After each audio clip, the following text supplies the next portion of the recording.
everyone, thank you so much for joining me. Today we're going to be talking about the new Too Faced Pumpkin Spice Second Slice palette. What I aim to do in this video is give you my full review. I'm going to compare it to some other semi-recent Too Faced palettes that are similar to this. Also, I'm going to do a tutorial on this look that I did. It's kind of a halo eye using this palette, and give you a little bonus review on their new Melted Matte in the PSL shades. So lots to get to today. Let's jump right in and talk about the packaging of this. First off, that's different, you know. They've really gotten into that metal packaging with everything else I'm going to compare this to, but this is a little bit more space saving. We're thinking about the size of the Too Faced Born This Way Sunset Stripped type of palette, but you open it up on the inside and it's the same kind of layout we're used to seeing in some of these special fall palettes that Too Faced does. We do have 18 shades and 10 of them are matte. There's a really nice matte spread here, and I gotta say, when I first laid eyes on this, I thought, oh, Too Faced is just doing the same thing again. You know, warm neutral palette. By the way, my Belle drew a bracelet on me, that's what's there. But warm neutral spread with like a random hot pink thrown in. We've seen this done before and I was ready to be unimpressed. But an overall takeaway for me with this palette is how high quality it actually is and how consistent it truly is. If we're going to talk about the inconsistent parts first, I mean, I feel like they played with the texture a little bit on this shade called Whip It Good. It kind of feels like a glaze. It's more than just a glaze, but it's a softer shade that might need a little building if you're going to use that. And also, pick of the patch over here. I swear there's a little bit of green in this gold that I sometimes see on my eyes. That can be a little bit flaky. It benefits from a really controlled kind of pressed in, patted in application. Those are still decent colors. They're very much able to be worked with and be part of your look. Hello. I'm getting so used to them like jumping onto my table and getting into my videos that I don't even notice when there's a cat tail directly in front of my mouth. But even with those couple of shades maybe needing a little bit of extra special attention, there's still nothing that I would avoid, you know. I think you can definitely use them. And the mattes, like I've always raved on Too Faced mattes, but I feel like these somehow are maybe even a notch creamier, a notch richer than I've seen in some of the other palettes. So when you see the swatches, these are one swipe swatches of every shade, and I was pretty impressed. And you will notice as you're blending those mattes and patting them on the eye, the little goes a long way quality of them. It's very, very apparent. But sometimes just looking at the swatches gives you an overall sense of the color palette, even better than me just holding it up here because of the metallic background. So when you see these shades, we can see, okay, we've got lots of bronze, obviously a good amount of warmth here, some nice rich shades in a variety of textures. This one called More Please, it's like a black with gold sparkle in it, and in the times I've used that, I actually have still been able to see the sparkle on my eyes.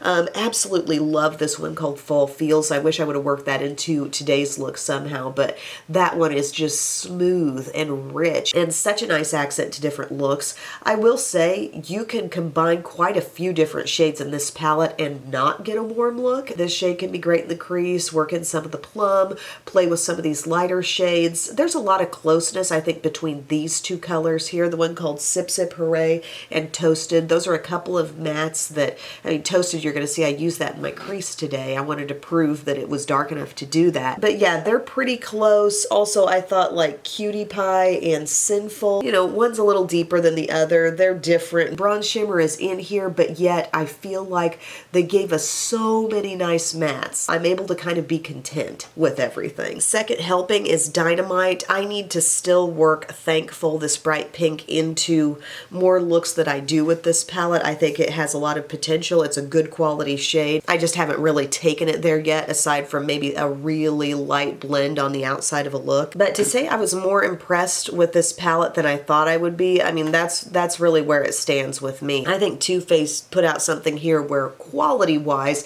I think it's some of their best work, actually. Really smooth shades. You'll see a look where I did use some of this Pick of the Patch color, and I patted it on kind of intensely, and that does give sort of a wet look. It's interesting, but it just does need to be very deliberately patted down. I'm always so compelled to like come to these shades, these warm kind of rusty burgundy colors. There's a real distinct like orangey direction you can go with this. This shade patted right on the center of the lid, a very orangey gold.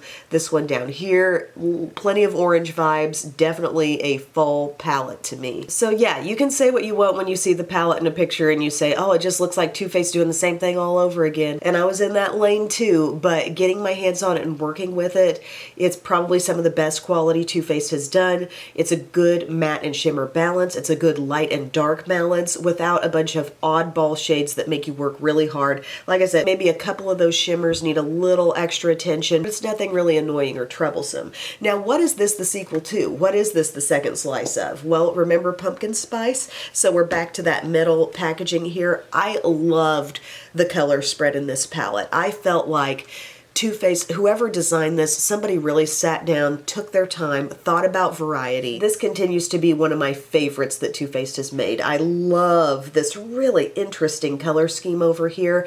And honestly, there's a lot in this palette that reminds me of my Once palette with Revolution. The light purples, the light greens, and then richness too over here. But this was a super well done palette. So if you got this and then you're thinking, do I need this new one? They totally have some similarities, and the pinks in both of these are almost identical. The hot pink shade that you're kind of seeing popping from each one. This one still feels to me like it has more color variety, just with the lavender and the light green and all that. Like it kind of took itself and became a palette for all seasons, not just fall. Whereas this one kind of sticks to fall a little bit more, if you know what I mean. You've got options, but they went a little harder with the bronzy stuff. So if we're talking this one and this one, here's some of, I think, Too Faced's best color variety, one of their most interesting palettes, and here probably one of their best quality palettes. In terms of things Too Faced has done that I think it's most similar to, though, in the color story, if you have the gingerbread extra spicy, that might be one to think about. I feel like that's the thing Too Faced has done that is most like this. Overall difference, I would say this dives even more into a pinky look. We've got mid-tones and things that make me go even more pinky, whereas this keeps it a little more orangey bronze. But again, with that like pop of pink in here, like we're still doing that. If you'd like to see it side by side with Cinnamon Swirl went harder with the shimmer, I feel like, whereas this is a little more balanced palette. Really great matte variety in here compared to this one where we just like rows of shimmer. And I still like this palette, but there's more variety and range here. And the gingerbread spice palette, I know I'm really kind of digging back a little bit, but once again with that hot pink pop and then some plumminess. I mean, I see a lot of similarities between the two, I really do. But all in all, there's a better matte range in this one. 10 matte colors in that. But isn't it crazy how they always kind of reach for that statement purpley pink color to be in these fall type of palettes? It's obviously not directly overlapping with any of those palettes in its entirety. It's not like they just re-released one of those, but obviously there's going to be similarities. There's bronze used here, there's bronze used throughout everything. Here, I would say a little bit heavier on some orangey notes, a very, very good variety and spread of mattes going into deep shades like this. I look at this little 6-pack right here and I think tons of directions you can go with your mattes. Perfect plum in a really great texture. These shades are fun up here too. It's definitely different from the first pumpkin spice, which I loved, which I still think is probably my supreme favorite in terms of color variety. I really enjoyed what they did there, but I was honestly surprised at how much I liked this too. And if you're a warm look lover, if you like the warm fall vibes, this actually really delivered from a quality perspective. And you know I will call Too Faced out if I feel like it's not on the level, as Bethany would say. And by the way, very different. I didn't bring the new Better Than Chocolate palette into this conversation because if you actually lay that out among all of these, you see a lot more coolness. There's just a whole different vibe in that palette actually compared to this one. So feel free to toss any other palettes into this conversation in the comments section. If you see this and there's something else out there that you're thinking of that seems so similar or whatever, pop it in the comments section down below and we can discuss. But I continue to stand by the fact that this palette really did some amazing things from a quality perspective. Here's a nice shot of it without all the glare from the background. Rich, intense colors, a very good balance. It does have a slight scent, by the way. It's pretty subtle, but you can get kind of that spicy sort of Bergdorf scent. And for now, I'm going to go into my tutorial on this look so you can just see some of these shades in action. And I'll also go into a little application and micro review on this lip color as well. Hey guys, just sneezed, watery eyes. I've got my eye primer on. It's Too Faced Shadow Insurance. My voice has not had a chance to get warmed up whatsoever. So you're getting the froggiest version of me, but we're going to do a little tutorial here with the Pumpkin Spice palette. I'm going to start out using Toasted in the crease because that's one where I really want you to see that it can provide contrast. It looks like kind of a medium blah. Is it going to even be dark enough to do crease work type of shade? But I feel it is, at least on my skin, and I want you to see that. It actually applies, I think, with a little more depth than it looks like it has in the palette. So getting that on there, it's just a perfect little started out shade. Whether you want to do a dramatic look and build this up with other darkness, or you just want to kind of stay in a light to medium intensity look, this is a good way to get going with it.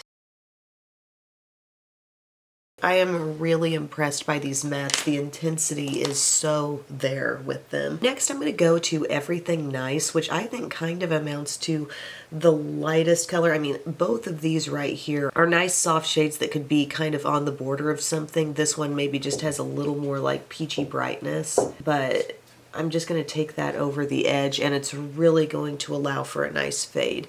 I mean, those shades that are a step down from a real light cream color, they can just be amazing blenders and buffers. So that's my soft crease and highlight so far. Then I'm going to deepen up my crease a little bit. I'm going to go to Serving Looks right here.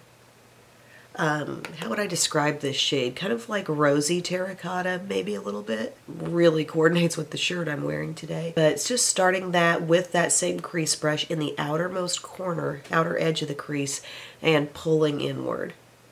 And then you can also kind of blend upward too. It's going to blend flawlessly on top of that initial crease color you put down. That's kind of the point oftentimes, I think, of putting a light to medium crease shade down first, is when you go in with these darker things, there's just a real easy blend and everything looks really smooth and seamless. Okay, and then I'm just taking that bare brush. Actually, I think we used it for the highlight before, but just kind of going over our newly added dark shade. So I just had to blow my nose, and now look, you know, we've broken down concealer and stuff. I don't really want to layer on a lot more. I'm not sure if Rimmel Stay Matte will be able to do the job. Yeah, it lessens the redness a little bit, but that is the big downside of having a cold. I may go over it with more concealer before it's all said and done. Next up, I'm going to take Spice-Tacular, which is a nice, rich burgundy type shade right out here on the edge. Really, really pigmented. And I'm going to tap this on my outer lid, and I'm using that flat brush. I'm getting it all the way up to my crease as well, as you can see. We can go over that blend in a second, but the product is applied right where we want it. Be careful not to get too much on your brush. It's really not necessary. A little bit goes a long way, and it can, you know, produce a little bit of fallout on your cheek if you have too much. It's just literally a pat into the pan and go. Okay, I'm going to take my crease brush. I'm going to go over that now. It's going to blend right into what we already did. And what I am trying to be mindful of is not sweeping across my lid at this time. I'm just focusing on the crease and kind of above the crease as well as I blend this out. See how that's smoothing out? Let what was applied to the lid just kind of stick there and stay. It's beautiful toastiness. Oh, don't you love a fall look? Then I'm going to actually apply a little bit of depth to the inside too. And I think I'm going to do that with the Serving Looks shade. You can do a halo eye and not necessarily be as dark as you were on the outside with your inside part of that. So what this means is we're going to do kind of a pop on the center of the lid. We're going to be a little deeper in here, but not quite that dark. We're going to go right here. So back to Serving Looks. We use this in the outer crease at first. I'm dabbing it right here. Same flat brush I was first using. And we're reaching the crease. And look what I'm doing. I'm just kind of using that brush to sort of edge through the crease. Just using the tip of the brush to go to my crease and kind of work that shade like that. See that? Picking up the shadow, not scrubbing into it, just getting a small amount, tapping on the inner lid, and reaching the crease and doing kind of side to side to ensure that that color is working in with what's already in the crease. Another huge sneeze and I look like I just got done watching an episode of Virgin River. For the pop on the center of the lid, you could use your finger for sure. I don't think a lot of these shades really require that, but I'm going to go into one more bite, which is this really pretty, like, kind of orangey golden shade. And I'm going to let that do the talking right here in the center of the lid. So we're just kind of pressing and patting, helping it merge a little bit with what's on either side, but look how pretty. It's a beautiful texture, okay? So it's just gonna look really smooth. It's gonna have some sheen, but it's not going to be like insanely metallic, if you know what I mean. So as we pat and press this shade, hopefully you can see what I'm doing here. I am not going up into my crease. I am just meeting my actual physical crease of my eye with this shade, and I'm not going above that for this look, okay? So it can be sort of a nice peekaboo effect when you're looking down. You know, you can see this really pretty sort of shadowed effect there. I really like that. If you want a little inner corner pop, Whip It Good right up here can give you a little bit of that. This isn't probably the strongest shade in the palette. Like, it definitely can be used. It can be packed on. You can make it go. It's just not one of my favorite shimmers that they put in here. Okay, so then we're saying, what are we going to do for the lower lash line? Well, I'm going to pull out my small pointed brush, and I'm just going to go into some of our deeper shades here. I'm going to go into Spice-tacular first. Pick up some of that beautiful burgundy. It's going to mesh right into the lower lash line. And just gently buff that on in. I think I'll probably just stick with that shade. It just makes a lot of sense because that's where our main darkness is coming from on the outer corner. I mean, I'm loving it. Where you first place your brush is where the most color goes, so just be mindful of that, and then I just ease it on in. All right, if you wanted to get a very shaped, very dramatic outer V going, this would probably be the brush to do that with. We went for very like diffused crease, kind of just easing out of the natural crease of the eye today. But if you wanted to keep rolling with this and just get that burgundy even more flared out, I mean, you could continue at this point with your small pointed brush or something similar and definitely get that effect.